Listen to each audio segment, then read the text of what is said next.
Alright, what's going on? So today we're going to be talking about Logan Paul as a YouTuber who called out MrBeast during the Lunchly situation, made a video talking about Logan Paul and how much of an awful person he is, which honestly should not be shocking. Let's quickly get a backstory of Logan Paul. I mean, come on, he's the man who recorded a dead body, scammed his fans, released Lunchly in Prime, and there's a lot more that makes him a terrible person. You know, we're often taught in Hollywood films that the bad guys don't get to win, that there's consequences for your actions, right?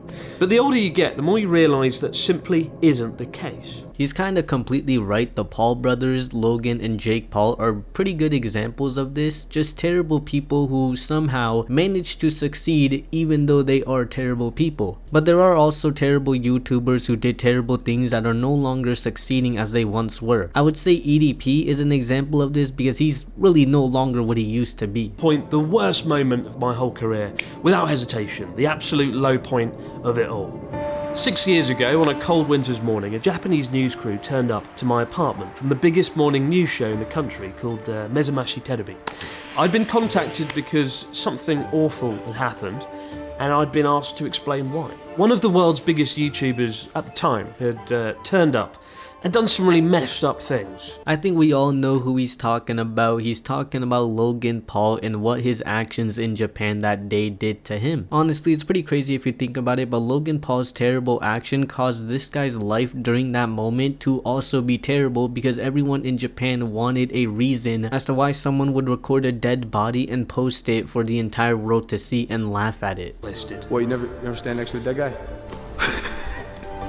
I was really embarrassed to be associated with this in any way, but as a foreign YouTuber in Japan, I was the closest thing the TV show had to the guy in question, right? And I had to sit and explain to several million people why a foreign YouTuber would so brazenly exploit the dead for views. Not a normal situation, right? That Logan Paul incident was actually just insane. If you were there when it happened, you know what I'm talking about. Everyone was talking about it online. You really could not escape it. Everyone knows about that. I have made a severe and continuous lapse in my judgment. That's just iconic. If not that, then perhaps another video he posted just weeks later, tasering dead animals and attempting to give CPR to a koi carp that he pulled out of the water. And in the years since, the headlines surrounding this guy have continued to spell bad news. There's not been much in the way of a redemption arc. I'm being so serious. I don't think Logan Paul has ever done anything good in his entire YouTube career. Like anything respectable, I don't think he's done it. Everything about him is just negative and terrible. Oh, and if you're enjoying the video so far and also think Logan Paul is a terrible person, then you gotta leave a like and subscribe. I'm trying to hit 1,000 subscribers. If you could help me out with that, that would be absolutely amazing, and I'll love you forever, so consider leaving a like and subscribe.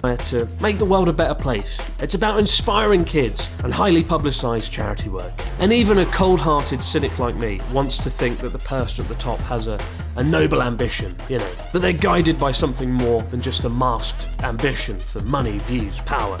Maybe he really is a force for good.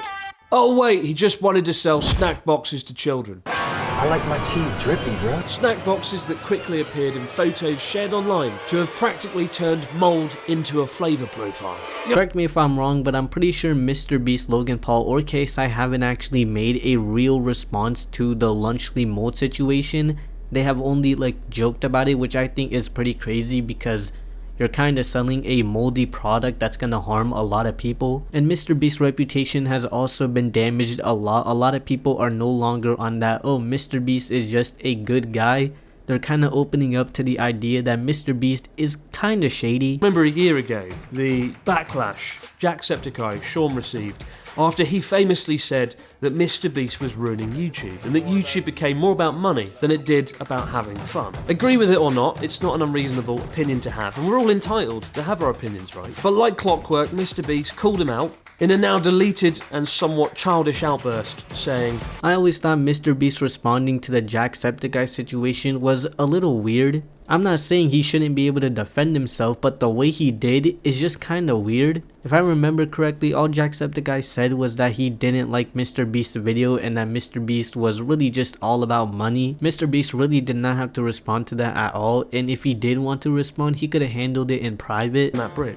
I also witnessed some comments saying the Logan Paul thing was 6 years ago, the forest incident, it's in the past, we have to forgive, we have to forget, time to move on. And I agree, if somebody shows remorse for their actions and learns from it and moves on, then he should be able to forgive them, even for something perhaps as bad as all the stuff he did in Japan. But type Logan Paul's name in online and the headlines aren't exactly a source of inspiration.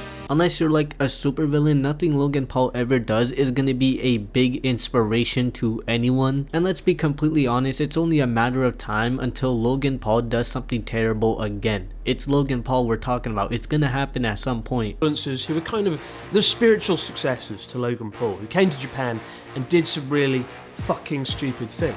One of them didn't learn from his errors and is now in a South Korean jail. And the other guy, who rode a bullet train without paying, went back home to Cyprus to become a member of parliament in the EU. Yes, it seems Phidias, the man who treated Japanese infrastructure like his personal Disneyland fast pass, is now the Che Guevara of Cyprus. We all know about Johnny Somali here on the channel. I've talked about him many countless times ever since the Japanese incident, and then he moved on to Israel.